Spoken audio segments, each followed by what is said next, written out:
American people are with us. We can never be beaten. As one of the members of Parliament said, you cannot conquer a map. And that was more evident than ever during the Southern campaign. With the fall of Charleston, the South was in disarray. I was in the North and was kept closely advised about what was happening, but I left it to my officers in the field. If you cannot trust your officers in the field, then you should replace them. And I trusted Greene and Morgan and the others.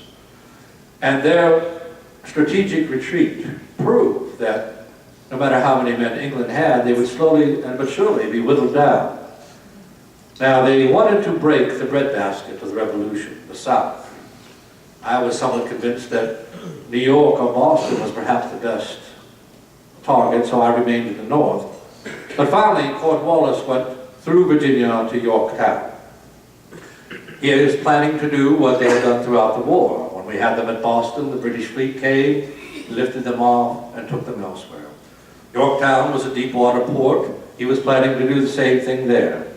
What he did not know was of the arrival of the French fleet. And so the most climatic battle of the war was not Yorktown, but it occurred a few days before, the Battle of Virginia Capes. When the French fleet was able to blockade the Chesapeake Bay, then Cornwallis was trapped.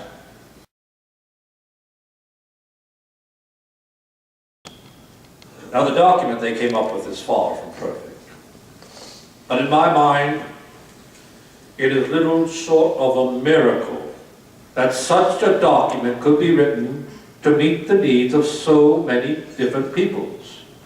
And it has this to recommend it. If there be things that future generations do not care for, it has contained within itself safe and stable ways to make amendments. The opposition was fierce. In Virginia it was very close, and when I took the oath of office as president, North Carolina was not amongst those who were members of the Union because it was voted down at first. In Virginia, Patrick Henry, George Mason, Richard Henry Lee all fought against it. It was a very narrow vote, but it did pass, and the Constitution went into effect. I wish they would go for a younger man, but when my country called me, I could not say no. I did not know how to proceed in the office. The Constitution is very limited in what the duties are, and I had no one to guide me.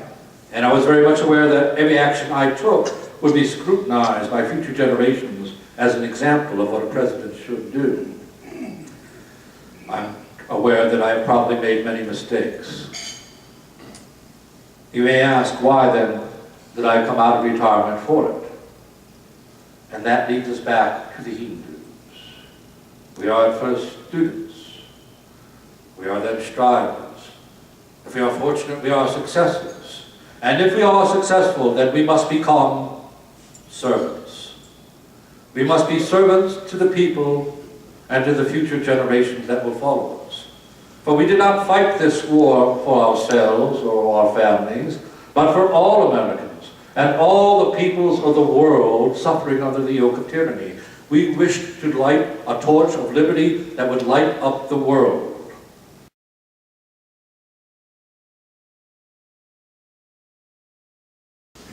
To me. So when I became president, I naturally sought out the finest minds I could find, Mr. Jefferson and Mr. Hamilton being two of the most brilliant men I have ever known. They unfortunately, or fortunately, how you look on it, usually held divergent views on every issue.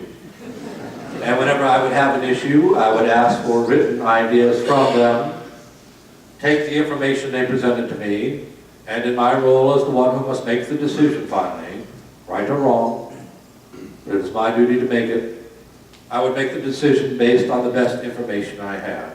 An example would be the Bank of the United States. I myself have never dealt with a bank. I was not sure how this mechanism would work, and I was at first inclined not to trust it. The idea of speculation and interest seemed somehow un-American to me. However, when the papers were presented to me by the various gentlemen in my cabinet, Mr. Hamilton had so brilliantly laid out the necessity of being able to borrow monies in order to build our country, that at that point, his view was the one that prevailed. Now, Mr. Jefferson has complained that it seemed I never listened to him, but in fact, the majority of decisions went in his favor.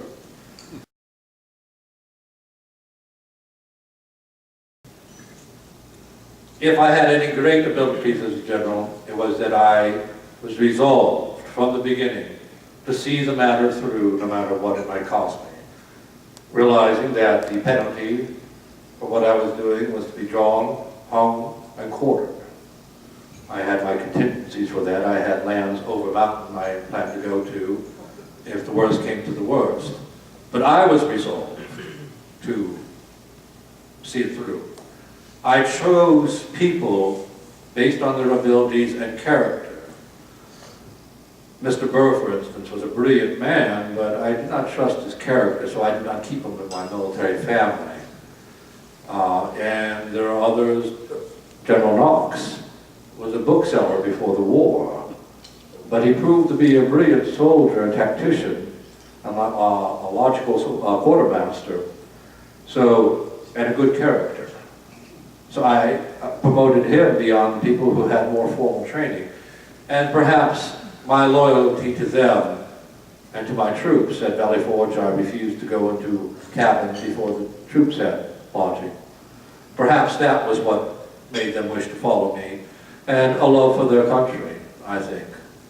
They would not have put up with the hardships of Valley Forge, marching barefoot in the snow, if they did not think that the cause was worth it.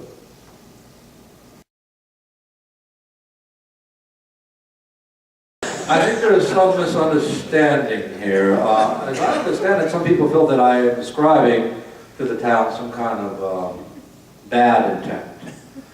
But the word derives from the dessert, trifle. And what that is a great deal of air and pomp and presentation without much substance. In 1791, in May, when I came to Charlotte, it was the seat of government for Mecklenburg County. It did have a courthouse, a few mean houses, and a school, which some called a college at some point, which seemed to be in disrepair. So in reality, though it was the seat of the county, it was not much substance. But we can look at it this way. I think Charlotte is a metaphor for what our country can become. The whole nation could be considered by the Europeans as trifling. We're a vast amount of hot air in their minds. But I believe that with hard work and dedication, we can become a great people, as I think Charlotte can, if the people are willing to put the work into it, make it a great city.